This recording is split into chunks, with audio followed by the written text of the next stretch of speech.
শুভ সকাল বন্ধুরা, আমাদের আরও একটি নতুন ভিডিওতে তোমাদের সবাইকে জানাই অনেক স্বাগত। আশা করছি তোমরা সবাই অনেক ভালো আছো আর আমিও অনেক ভালো আছি। তাই ভাবলাম আজকে একটু নতুন ধরনের ভিডিও তোমাদের সাথে শেয়ার করা যাক।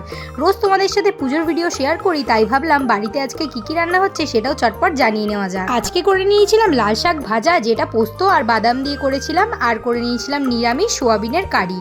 আর রান্না ঝটপট শেষ হওয়ার পরেই চলে এসেছিলাম ঠাকুর ঘরে পুজো দেওয়ার জন্য।